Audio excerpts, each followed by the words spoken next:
My mother died on a Tuesday, which felt wrong somehow. She was the kind of woman who organized her entire life around weekends, Saturday farmers markets, Sunday church, Friday night dinners that started at 6 and never ended before 9. Dying on a Tuesday felt like the one appointment she hadn't put on the calendar. I drove 11 hours from Charleston to get back to Harding, Ohio, the town I'd left at 22 and visited exactly twice a year since. My name is Claire, and I work as a forensic accountant for a mid-size firm that handles insurance fraud cases. I mention that because it matters later. It always matters later. My mother, Deanna, was 61. She ran a small bookkeeping business from her home office, walked 2 miles every morning before the rest of the street woke up, and hadn't missed a doctor's appointment in 15 years. The cause of death listed on the initial report was cardiac arrhythmia. The word natural was used twice in the same paragraph. I read it 3 times in the parking lot of the gas station where I stopped to fill up, and each time it felt less true than the last. My Uncle Raymond and his girlfriend Sandra had been the ones to find her. They'd been staying at my mother's house for the past 4 months while their own place was being renovated. Or so the story went. My uncle was my mother's younger brother by 6 years. Charming in the way that men who've never had to work very hard tend to be charming. Sandra smiled too wide and touched things in my mother's house like she was taking inventory. The funeral was held at First Methodist on a gray Thursday morning. I stood near the aisle, close enough to the front that I could see the floral arrangement my mother would have quietly replaced with something less gaudy if she'd had any say. She hadn't. Obviously. That was the whole problem. I was trying to decide whether to get a second cup of the terrible church coffee when a woman appeared at my elbow. Short. 50s. Silver hair pulled back tight. She was wearing a blazer over a black dress and holding a manila folder against her chest like a shield. "You're Claire," she said. It wasn't a question. I'm Patricia Holt. I'm your mother's attorney." She paused, glancing around the room with the kind of measured calm that told me she'd had difficult conversations in public before. "I need to speak with you privately. Not here. Not today. But soon. Today, if possible." I looked at her. "Is this about her estate?" "It's about several things," she said carefully. "One of them being that your mother came to me 6 weeks ago asking me to hold something for safekeeping." She lowered her voice. She was very specific about who should receive it. And she was very specific that it should not go through your uncle. I felt the back of my neck go cold.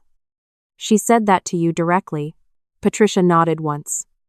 She said, "If anything happens before I'm ready, give it to Claire. Only Claire." Those were her exact words. I looked across the room to where my Uncle Raymond was accepting condolences with the ease of a man who'd practiced. Sandra stood beside him, one hand resting on his arm, her face arranged into something that resembled grief if you didn't look too carefully.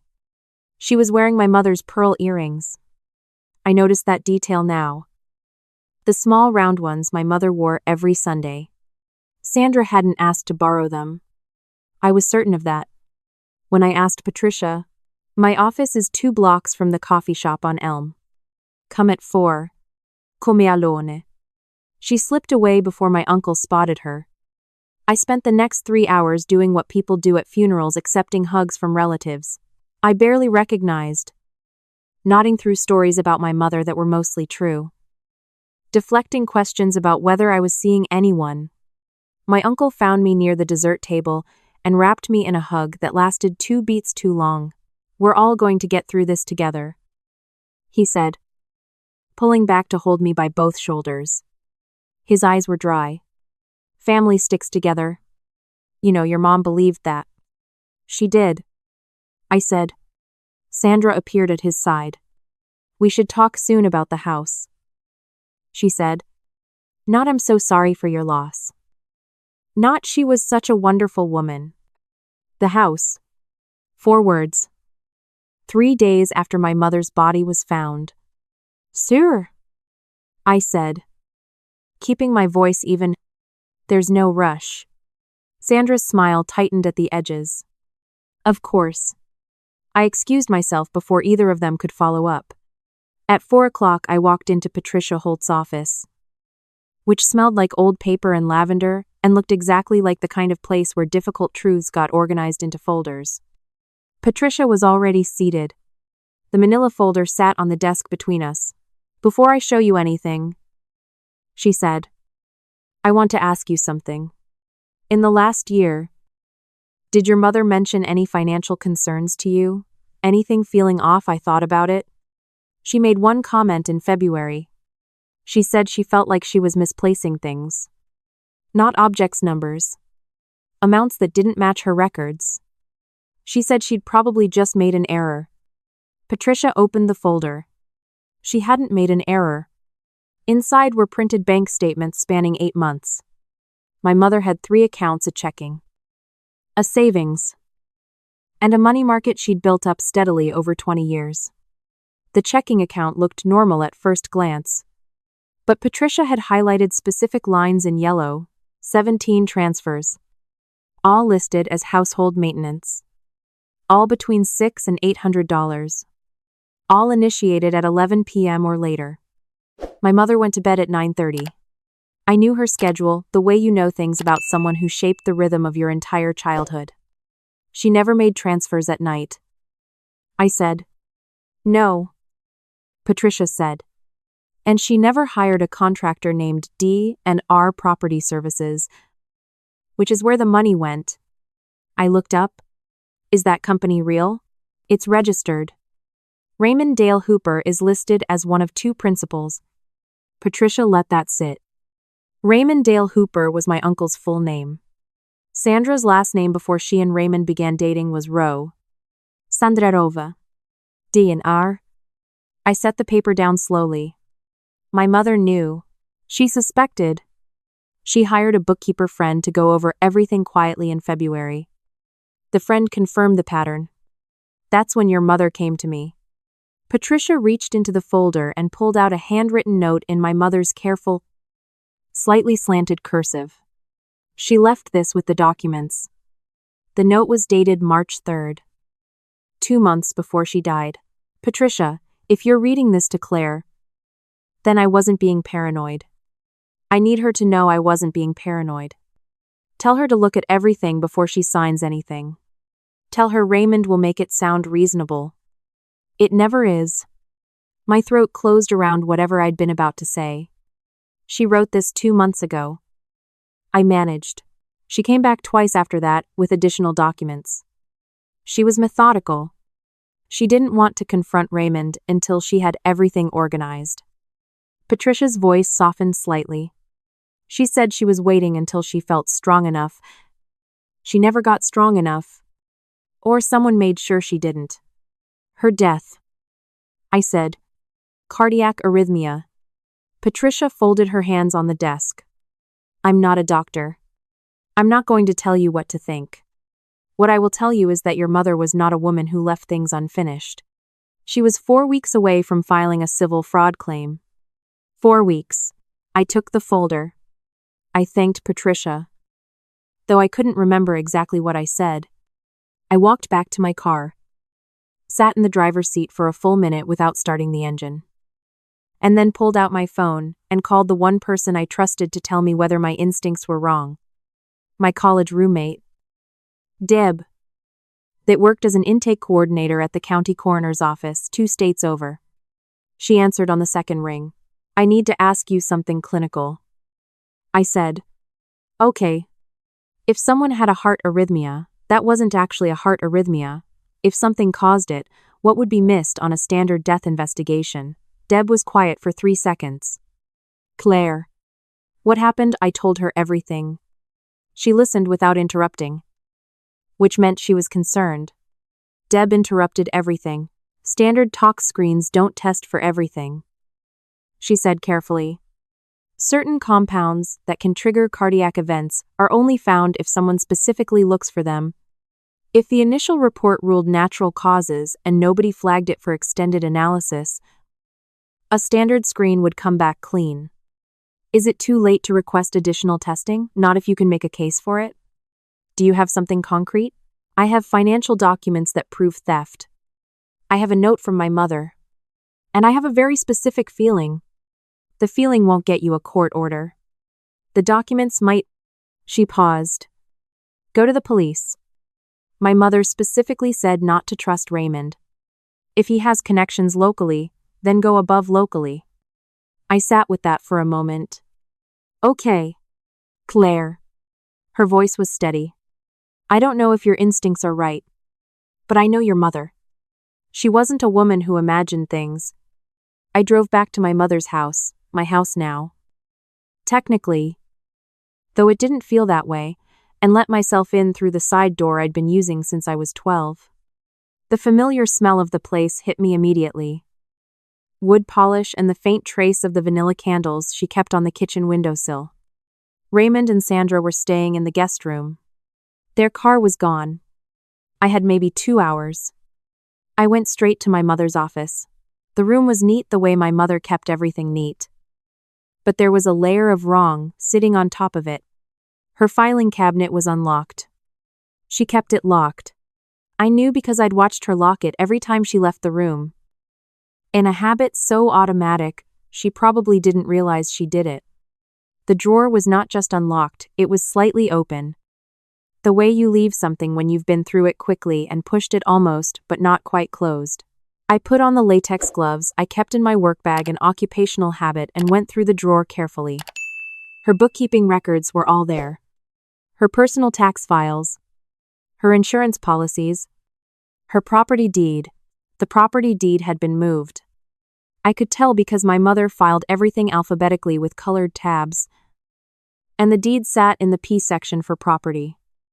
But the tab was slightly bent, in a way the others weren't. Someone had pulled it and replaced it in a hurry.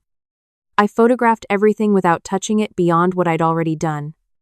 Then I found what I was actually looking for. In the very back of the bottom drawer, tucked behind a hanging folder labeled miscellaneous. A label I was certain my mother would never have created because she found the word imprecise was a sealed envelope. No name on the front. Just a small red dot in the corner. Her notation system. Red meant urgent. I'd seen her use it on invoices that needed immediate attention. Inside the envelope was a USB drive and a single index card. The index card said Cloud Backup. Password Tuesday morning, 2003. Tuesday morning. The day she died. I didn't think it was a coincidence. I took the USB and the index card. Relocked the filing cabinet. There was a spare key on her keychain, which I'd taken from her belongings at the hospital and moved to the kitchen table with my laptop. The USB contained a folder simply labeled R. Inside were 6 months of reconciled bank records. My mother had done what I did professionally. She'd built a parallel ledger, tracking every transaction against every statement, flagging the ones that didn't match her own initials in the transaction notes. She'd color-coded it. Red for unauthorized, yellow for suspicious, green for confirmed legitimate. The red column was long, not just the 17 transfers Patricia had shown me. There were also 2 small loans taken out against her home equity line in amounts just under the threshold that would have triggered an automatic bank review. There was a credit card opened in her name, her social security number, her address that she had never applied for. $11,000 charged to it over 3 months for what was listed as travel and entertainment. My mother had not left Ohio since my cousin's wedding in 2019. And then, at the very bottom of the folder, a subfolder labeled Health. Inside were screenshots of her patient portal. Her doctor had ordered blood work in April. Full metabolic panel. Cardiac enzymes. Liver function. The screenshots showed the requests were submitted, but there was a second set of screenshots taken 2 weeks later. And in the second set, 3 of those results simply weren't there. The portal showed the blood work as pending, as if it had never been completed. It had been completed. The first set of screenshots proved it. Someone had deleted results from her medical portal between the first and second set of screenshots. The timestamps were clear. I sat back in the chair. I was good at following financial trails. It was literally my job. But this was different. This wasn't corporate fraud or inflated insurance claims. This was my mother. Sitting in this kitchen, at this table, probably in this chair, building a case against her own brother, while she got sicker and nobody could tell her why. My phone buzzed. A text from Raymond. Hey Claire, Sandra and I are picking up dinner. You want anything, we should talk tonight when you're ready.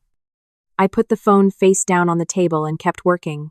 The cloud backup, the index card reference, turned out to be a private folder in my mother's email account. I logged in with the password. Inside were scanned documents, originals of the bank statements, the credit card bills, a printed email exchange between my mother and her bookkeeper friend confirming the unauthorized transfers, and one more item I hadn't expected. A draft email, never sent, addressed to me. Claire, I've been trying to figure out when to tell you this. And I keep waiting for a moment that doesn't feel like I'm scaring you. I don't think that moment is coming. Something is wrong with me physically. And my doctor can't find a reason. And I've been having meals with Raymond and Sandra 3 or 4 times a week because they keep insisting, and I haven't wanted to be rude. And I know that sounds like I'm reaching, but I don't think I am. My hands shake after I eat at their place. I never shake otherwise. I need more time to be sure. I love you. Don't let them have the house. She never sent it. The timestamp was 1:47 a.m. 8 weeks before she died. I closed the laptop. I needed to move carefully, and I needed to move now. Because Raymond's car would be back within the hour and I was not interested in having that dinner. I drove to the county sheriff's office first. The deputy at the front desk was polite and took notes and told me someone would follow up within 48 hours. The look on his face told me that 48 hours was being generous. I recognized his last name from Raymond's holiday card list. I thanked him and walked back out. Then I drove 40 minutes north to the field office of the Ohio Bureau of Criminal Investigation, walked to the front desk, and asked to speak with whoever handled financial crimes and suspicious death cases. I said both of those words together. Clearly. In that order. A woman came out within 10 minutes. Detective Vera Simmons. 30s. Dark blazer. The kind of direct eye contact that told you she heard you before you finished speaking. She brought me into a conference room and I laid everything out: the documents, the USB, the screenshots, the draft email, Patricia Holt's name and number, Deb's information about the toxicology gap. I put it all on the table in the order my mother had organized it. Simmons went through every page without rushing.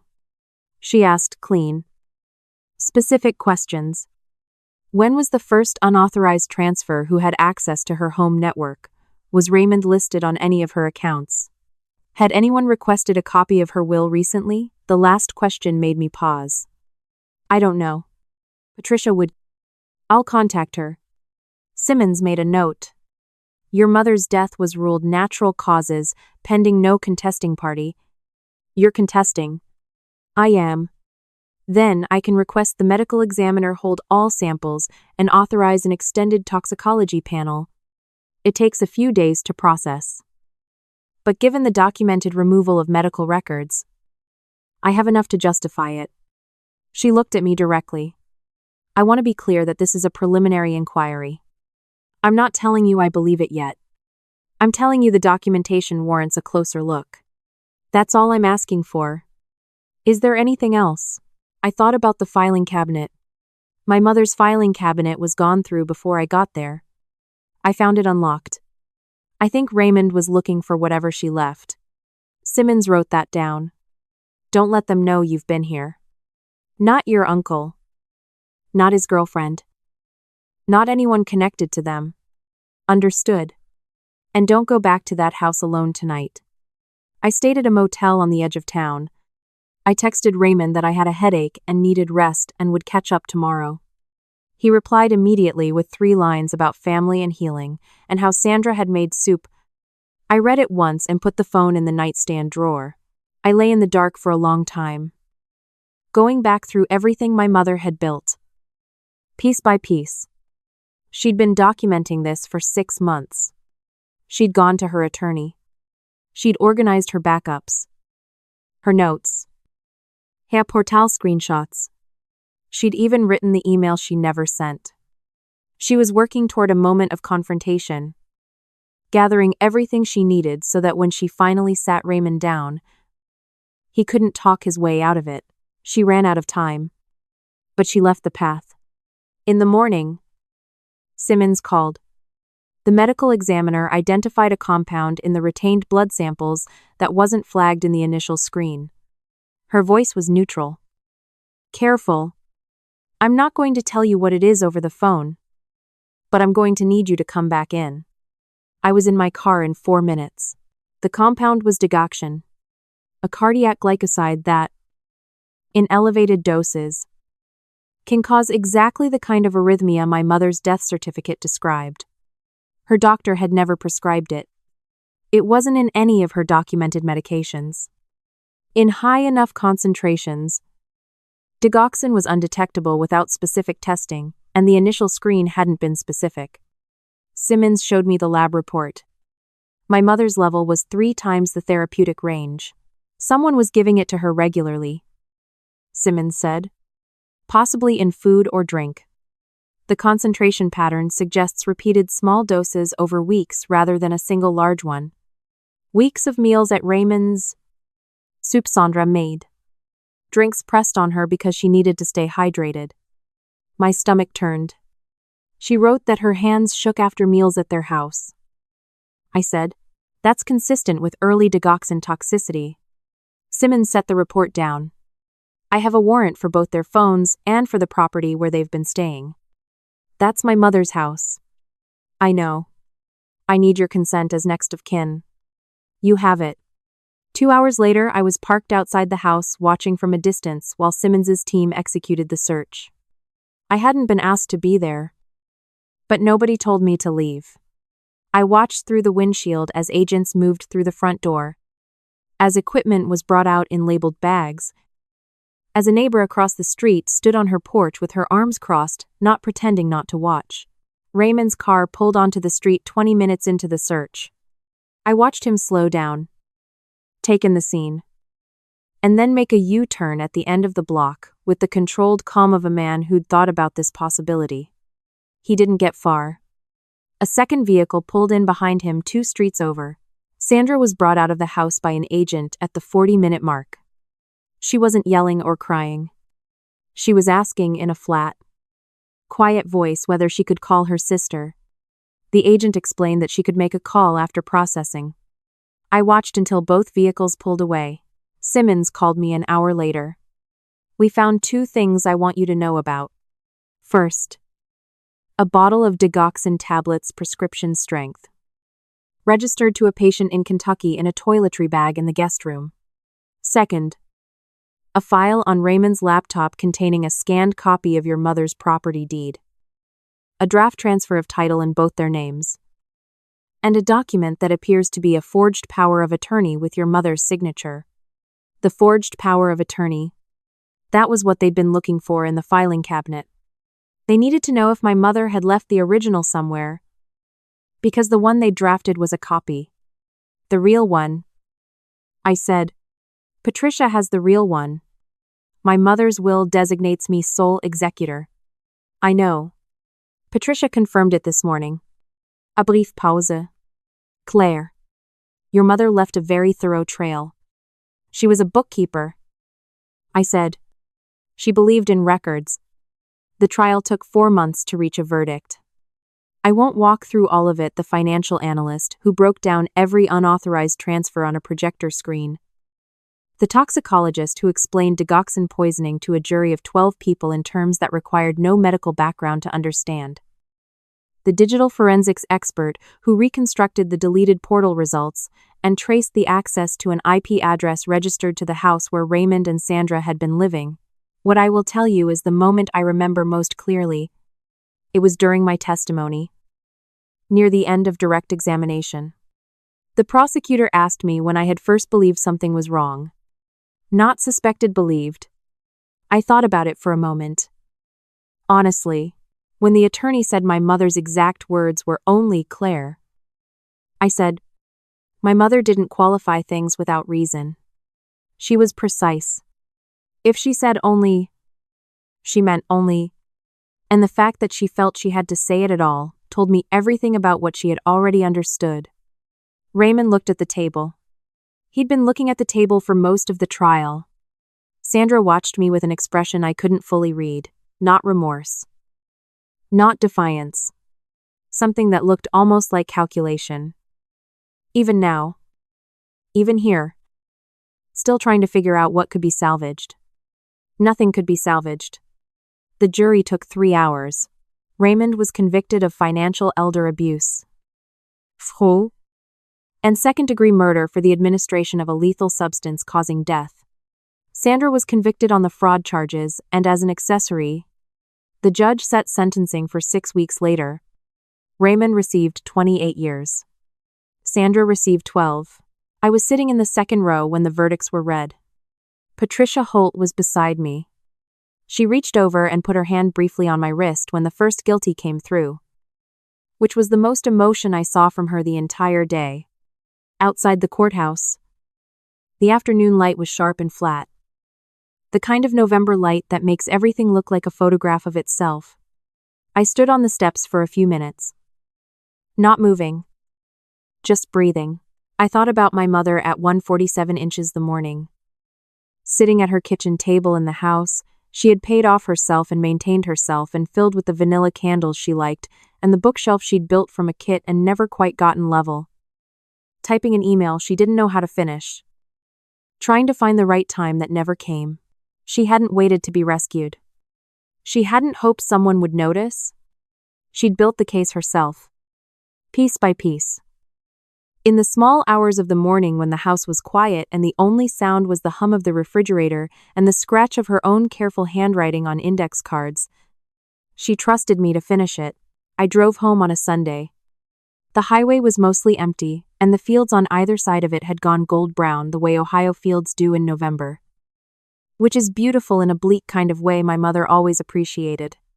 She used to call it honest color, meaning the kind that doesn't try to be anything other than what it is. I thought that was the right way to end it. With something honest? With the understanding that what I felt walking out of that courthouse wasn't triumph. And it wasn't the clean closure that people talk about, like it comes in a single moment. It was something quieter than that. It was the specific, settled feeling of a thing completed. My mother built the foundation. I just walked it to the end. That was enough. It was more than enough.